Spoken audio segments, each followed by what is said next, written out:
And today we're going to talk about a painful topic in our lives. At least it started out that way, really, really painful. And that is the topic of debt. And our hope is to give the encouragement, the motivation, and the practical advice so that people can eliminate debt and to be free, even though right now they may feel like it's impossible. So we're going to talk about credit card debt, automobile debt, mortgages, and student loan debt, all in today's episode. And I think you would probably agree that we were the poster children of what not to do when it comes to debt. We were completely clueless. Yep. We had no advice. We had no real... We didn't seek advice. Yeah, and we really didn't have any training in that. We started out with student loan debt and just got worse from there. Mm-hmm. Thankfully, it wasn't much, and I wanted to eliminate it as quickly as I could, but we'll get into that. Well, in regard to the student loan debt, yeah, we did get rid of that one, but I had a bad attitude towards debt in that I liked it. And so I thought it was an opportunity for leverage and to, multiply our resources. I was a risk taker, and it didn't bother me to open up a new credit card account or a store account or to go down and buy a car on credit. I thought credit was great. And, of course, you were fearing credit, and you were fearing this, and we just continued to pile it up. Well, and early on, we had both incomes, so it didn't seem to bother me looking back.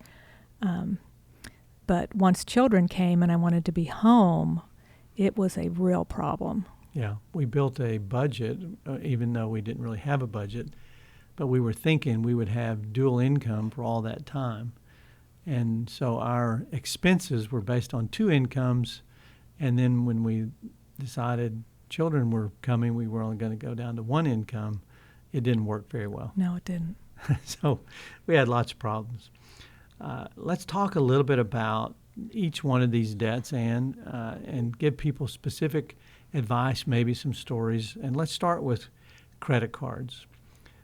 We started out with one credit card, and I think at one point in our life, we were carrying 10 credit cards. No. I don't remember that. Well, 10? Let's just say 10 consumer accounts. Wow. That's credit cards and store accounts. Okay. We would go in and open those store accounts 90 days, same as cash.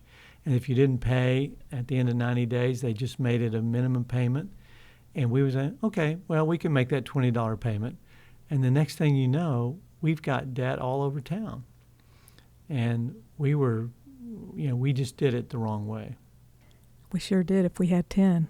I don't remember 10. That's too long ago. I can't remember that. Well, today we do it totally differently. We had to come up with a method to pay those off and agree together that we would do it a way that brought sanity into our budget. So let's talk about the best ways to pay off credit card debt. Well, there's a couple methods that we try to encourage people to follow. You've got to get on a plan and have a disciplined way to pay this off. So the avalanche method is where you attack the highest interest bearing debt first.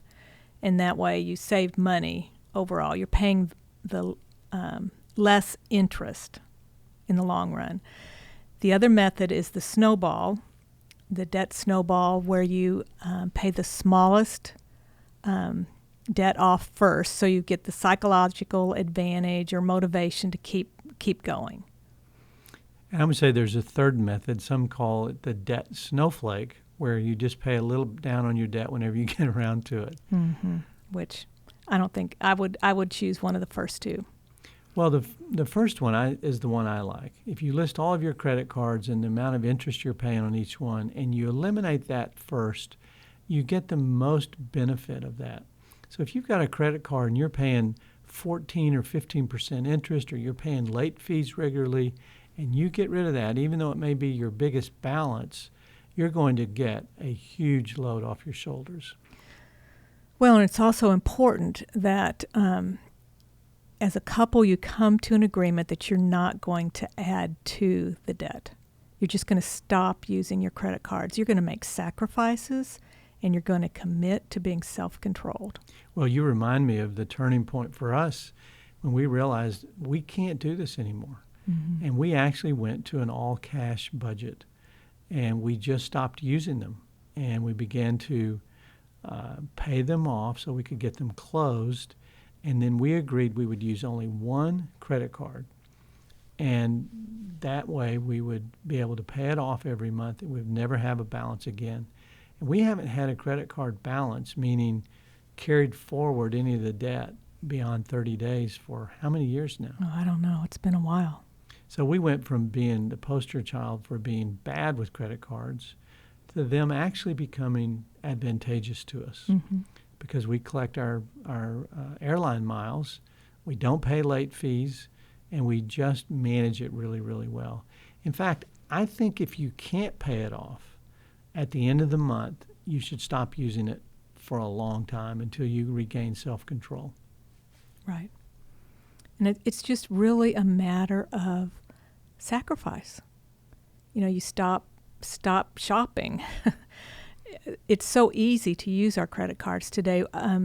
You know, somebody recommended don't have your credit card linked to your Amazon account, where you have to manually put it in with each purchase. Anywhere you shop and you've got your card linked, take it off so you don't just mindlessly push the buy now button. Yeah, with just a click of a button, you can go into further debt. Right. Now, there are people who really struggle with debt, and it's just a huge burden to them. They haven't been able to get out. They haven't been able to be successful. And we recommend they contact Christian credit counselors because they can create a debt management plan that is tailored for that particular family to help them overcome their lack of progress. Well, and one thing we haven't, that you didn't address is medical debt. A lot of people don't realize that a lot of hospitals and physicians are willing to work with you. As long as you're straightforward and tell them you want to pay, you just can't pay what they want right now. And I read a statistic recently that the average family files for bankruptcy because they're $300 to $500 a month short in their budget to make ends meet. If you think about how much interest we're paying on debt, if you could just eliminate all the interest in your budget, then you could close that gap. Mm-hmm. But you know, if you think about bankruptcy, it truly reminds us of Proverbs 22:7, that the borrower does become a slave to the lender. And we felt that. Back in those days, we were getting collection calls. We were making some late payments. I was juggling, just trying to make it all work. And so we felt the reality that we were slaves to these lenders. No, and it took us a while to realize how we could cut back. You know, we had a lot of wealthy friends, and we were just thought we were keeping up with them, going out to dinner with them, shopping where they shopped, and we realized, whoa, we cannot continue to do this. Yeah, we didn't realize that they were paying cash for their trip and we were putting it on the credit card. Mm-hmm. And so we were going further behind, and it wasn't a problem for them. So getting rid of the credit card debt is a big boost to your budget because you just get so much freedom by not carrying that around with you month after month.